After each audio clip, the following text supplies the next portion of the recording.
వివాహం ఎప్పుడు చేసుకోవాలో నాకు ప్రశ్న అందరి ముందు ఉంటుంది. ఎప్పుడు చేసుకుంటున్నాము అంటే దాదాపు వివాహం ఏజ్ అయిపోయింది అన్నప్పుడు ఇప్పుడు దాదాపు 40s తర్వాత మ్యారేజ్ చేసుకుంటున్నారు. దాని తర్వాత పిల్లలు అనేవాళ్ళు కలగడం లేదు. ఇది నేను వేరే మాట్లాడుతున్నాను అనుకోకండి. I will again take you there. ఎలా రిలేటెడ్ ఉంది మనం చూడండి. లేట్ మ్యారేజెస్ చేసుకుంటున్నారు. ఎందుకు అంటే సెటిల్ అవ్వాలి కదా, సెటిల్ అవ్వాలి, నాకంటూ ఇన్కమ్ ఉండాలి, నేను ఇల్లు కట్టుకోవాలి, నా పెళ్ళికి నేను డబ్బు సమకూర్చుకోవాలి, అప్పుడు నేను వివాహం చేసుకోవాలి అన్న పరంపరలో ఉన్న ఇప్పుడు పిల్లలు. అది ఒక ట్రెండ్ అనమాట. అప్పుడు పెళ్లి చేసుకుంటాం అంటారు. అప్పుడు పెళ్లి చేసుకున్న తర్వాత ఒక ఏజ్ అయిపోతుంది. ఏంటిదంటే డిగ్రీ అయిపోయింది, పీజీ అయిపోయింది, గుడ్, వెల్ క్వాలిఫైడ్, మనీ వచ్చేస్తుంది, బ్యాంక్ బ్యాలెన్స్ వచ్చేస్తుంది, and now they feel that we are eligible to get married. ఎందుకు అంటే డబ్బు వచ్చింది. బట్ డబ్బుతో సంసారం అవుతుందా? It's a question, right? It is a question. కొంతమంది వాదించవచ్చు, అమ్మ డబ్బు లేకుండా ఎలా సంసారం చేస్తారు, కానీ దానికి మన దగ్గర ఉన్న ఆశ్రమ ధర్మం మనం తెలుసుకోవాలి. అంటే ఇట్స్ వెరీ సైంటిఫిక్.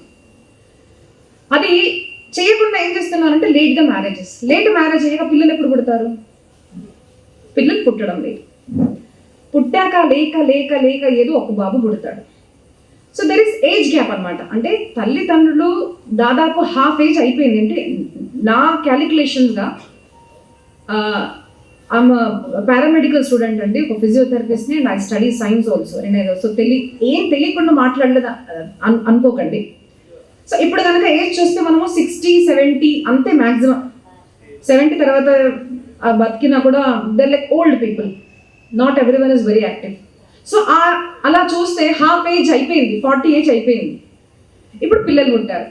వాళ్ళకు వాళ్ళ పిల్లలకి ఎంత జనరేషన్ గ్యాప్ వచ్చేసింది? చాలా గ్యాప్ వచ్చేసింది. సో ఏజ్ గ్యాప్ వచ్చేసింది. అప్పుడు ఏమైపోతుంది?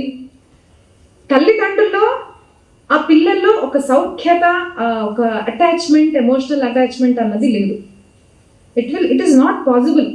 బాడీలో ఖచ్చితంగా మార్పులు అనేవి వస్తాయి. ఆ మార్పులు రావడం వల్ల ఆ చిన్నపిల్లలతో వాళ్ళంతా అటాచ్డ్గా ఉండలేరు. ఎమోషనల్లీ అగ్రెసివ్ అవుతారు ఆ ఏజ్లో పేరెంట్స్. తక్కువ ఏజ్లో తల్లిదండ్రులు అయ్యారనుకోండి, వాళ్ళు చాలా సౌఖ్యంగా పిల్లలతో ఉండగలుగుతారు. సో ఇలా అయిపోతుంది. పిల్లలు లేరు. పిల్లలే పుట్టకుంటే ఇద్దరే అయిపోతున్నారు.